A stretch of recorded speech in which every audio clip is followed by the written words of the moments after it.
Bismillahirrahmanirrahim. Assalamualaikum warahmatullahi wabarakatuh. Hello everyone. Let me introduce myself. My name is Hanif Praga Firmansyah.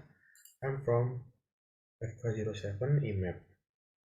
I'm from Medical Faculty Sultan Agung Islamic University.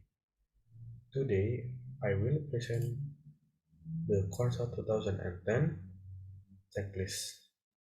Today, I will explain two things.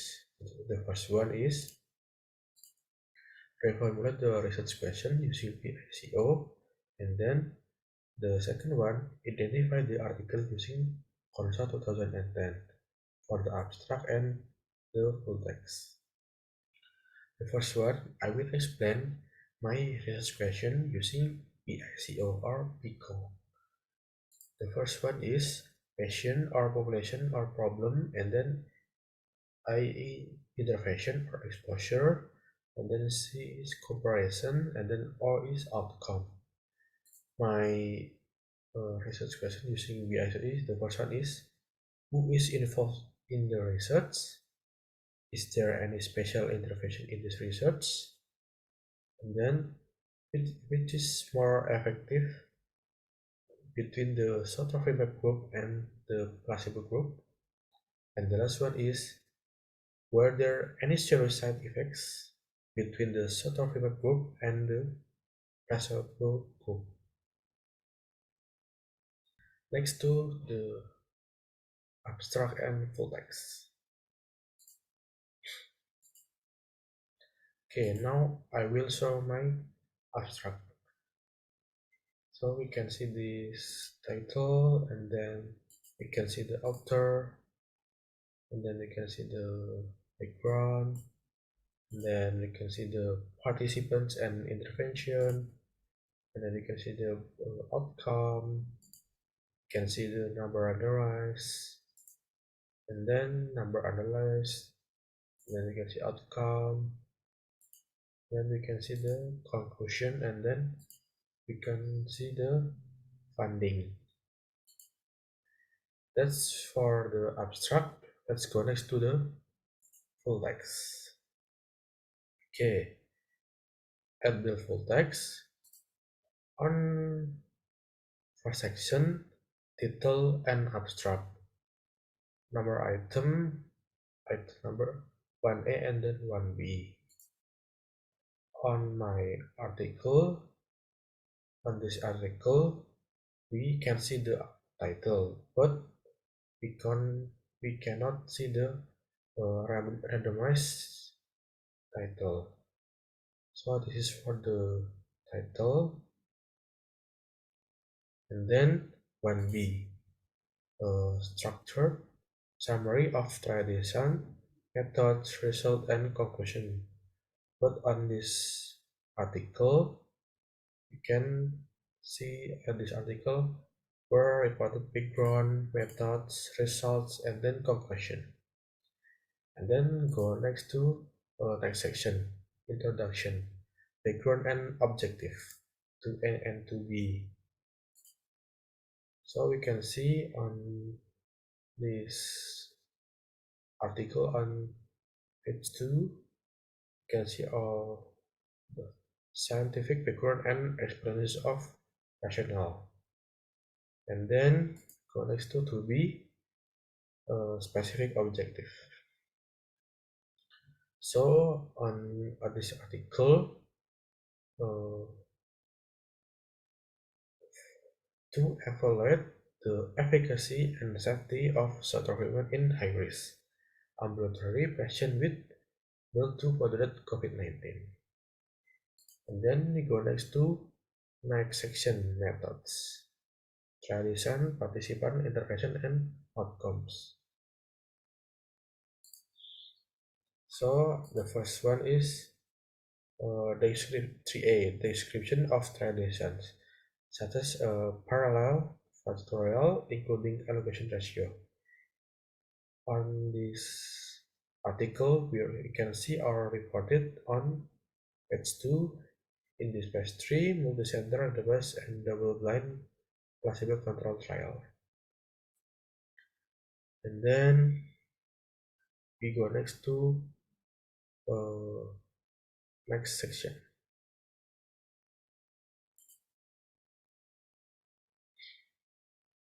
So this is for to be again specific, objective, or hypothesis. We evaluate a single intravenous infusion of sotrovimab at a dose of 500 mg for prevention of progression of mild to moderate COVID-19 in high-risk non-hospitalized patients. And then we go next to next item. So next to 4A. So we can see on this page 3 or on the article, we can see the inclusion or patient and procedure. So this is for the inclusion. Other patient who had a positive result on reserve consecutive polymerase chain reaction or antigen SARS-CoV-2 testing and onset of COVID-19. Then until chronic obstructive pulmonary disease and moderate to severe asthma. That's for inclusion. And then for exclusion, patient with already severe COVID-19 defined as shortness of breath or at rest and oxygen saturation below 94% or the use of supplemental oxygen. And then we go next to item.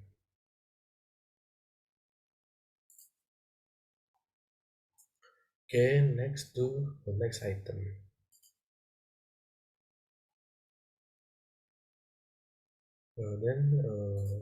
Next item is for the settings and location where the data were collected.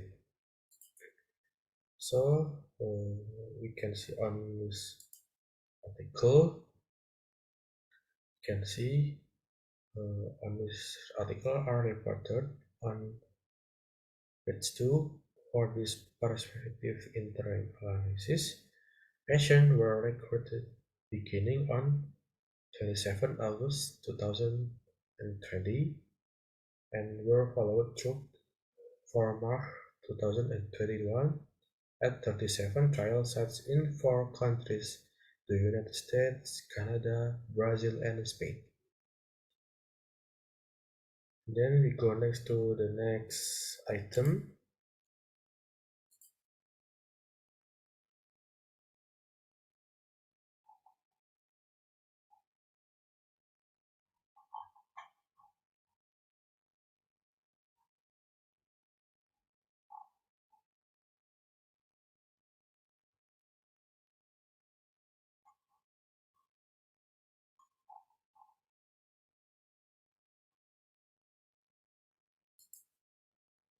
Okay, next item is 6A. So we can see on this page, this is for a primary outcome. Okay, next item is completely divided specified primary and secondary outcome measure, including how and when they were assessed. This is for the primary outcome, and then this is for secondary item. And then next to the next item. So this is for the 7B when applicable, explanation of any interim and stopping guideline. So in the interim analysis, the intention to treat to specified under the cut-off date of 9 January 2021, and then sotrovimab or placebo and underwent randomization through 17 February 2021, and then we can see for the stopping guideline, in independent data monitoring committee recommended that enrollment in the trial be stopped on 10 March 2020 because of efficacy, at which time 1057 patient had undergone randomization. Analysis of all secondary and exploratory outcomes are valid when all the patients have completed day 29. And then we can go next to second A.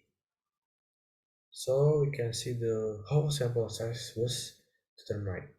Sample size calculation were based on group sequential designed with two interim analysis to assess both efficacy due to lack of efficacy and efficacy.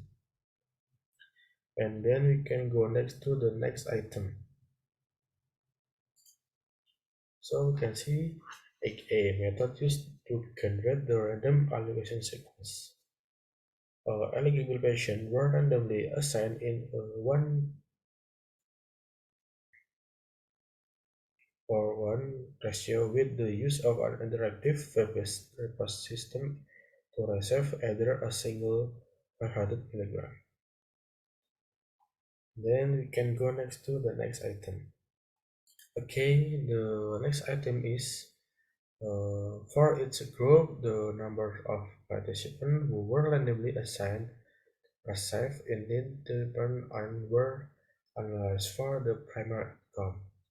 You can see on the page 4 on the result section of 795 patients who underwent screening, 583 underwent randomization by 19 January 2021, and then South of EMAP 291 patients, and then placebo total 292 patients.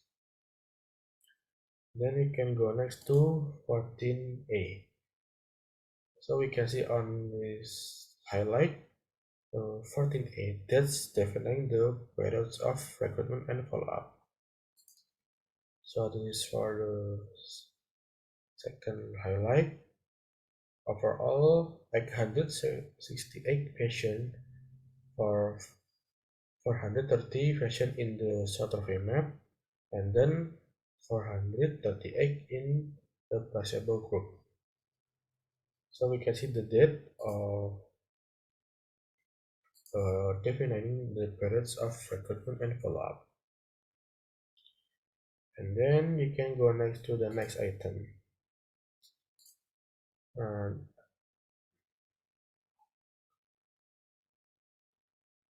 So we can see the highlight on baseline data 15A, a table showing the baseline demographic and clinical characteristic for each group.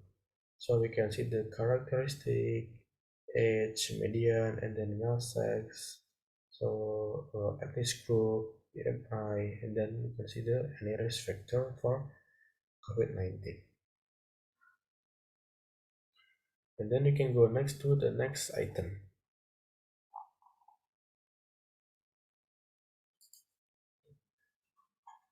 So the next item is number analysis for each group, number of participants, denominator included in analysis, and whether the analysis way was by original assigned group.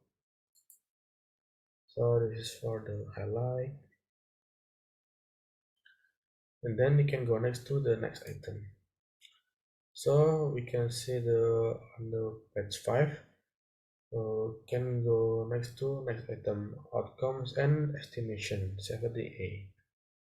For its primary and secondary outcome, result for each group and estimate effect size and its position, such as 95% confidence interval.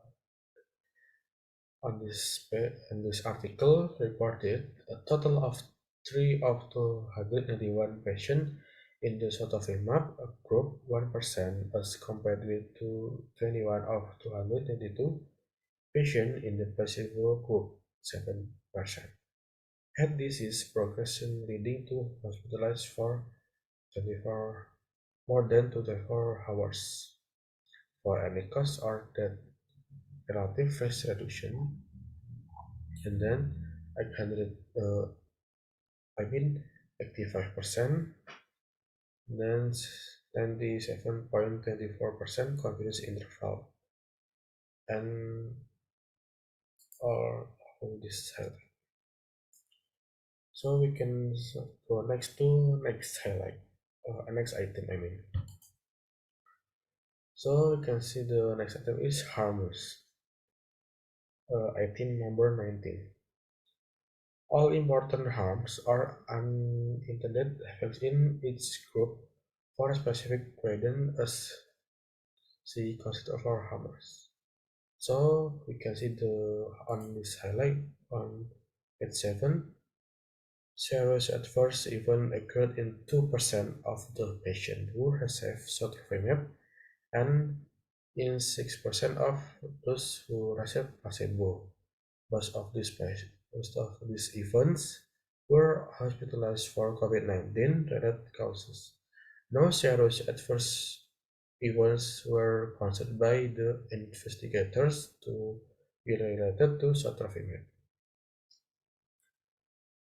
Okay, we can go next to the next item. The next item is limitation. Limitation on 10, number 20. Trial limitation addressing source of potential bias, imprecision, and if relevant multiplicity of analysis. So we can see on this article, this interim analysis has several major limitations. The first one is with only 3 hospitalizations in the sotrovimab group, it's not possible to determine which patient or disease characteristic might be associated with sotrovimab treatment. And then sotrovimab failure. And then second, the number of patients in the sotrovimab group in the safety analysis population was modest, 430 patients, and thus a rare adverse event. And then the third is the presence of a baseline autologous antibody response to SARS-CoV-2 has not yet been analyzed to determine what effect emerging autologous immunity may have on the safety and efficacy of sotrovimab. And then finally, secondary and exploratory outcome analyses were excluded from this interim analysis because the trial is ongoing. Such analyses to further determine the potential additional benefits of sotrovimab are underway. And then go next to the next item. So we can see on page 9 on the purple highlight, we can see the generalizability number item 21. Generalizability like external validity, applicability of the trial findings. And then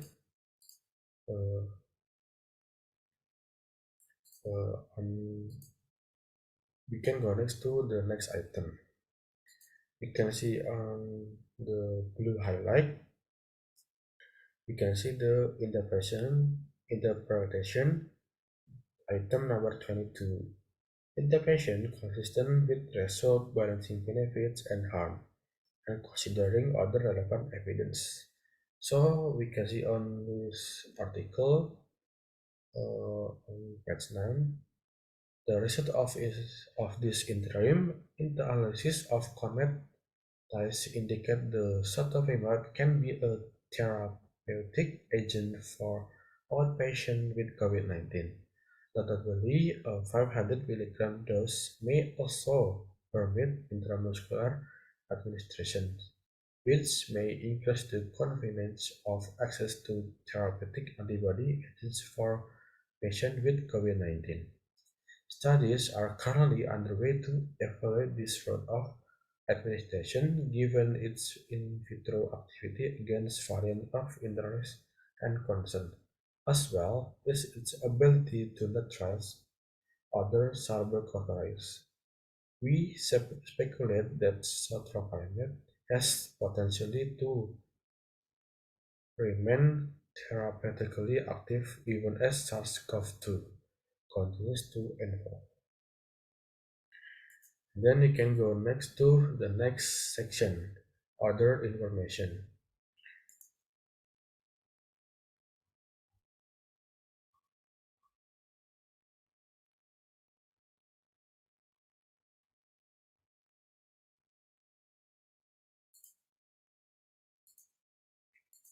Okay,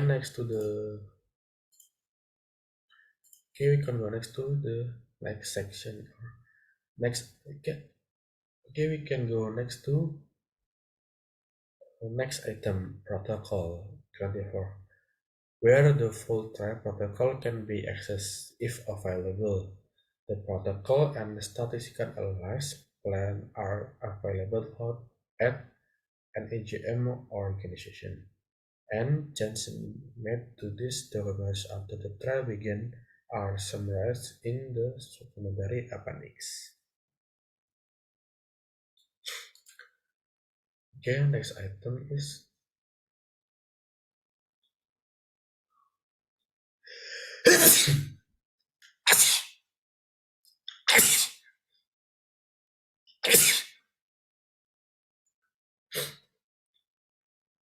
okay, we can go next to the next item. The next item is funding 25, number 25, source of funding and other support, such as supply of drugs, role of funders. Medical writers who were funded by Vir Biotechnology assisted in drafting the manuscript under the author's direction. All the authors had confidentiality agreement with the sponsors. And then you can see on at abstract funded by Vir Biotechnology and GlaxoSmithKline. Okay, I think that's all from me. Thank you for the attention. Assalamualaikum warahmatullahi wabarakatuh.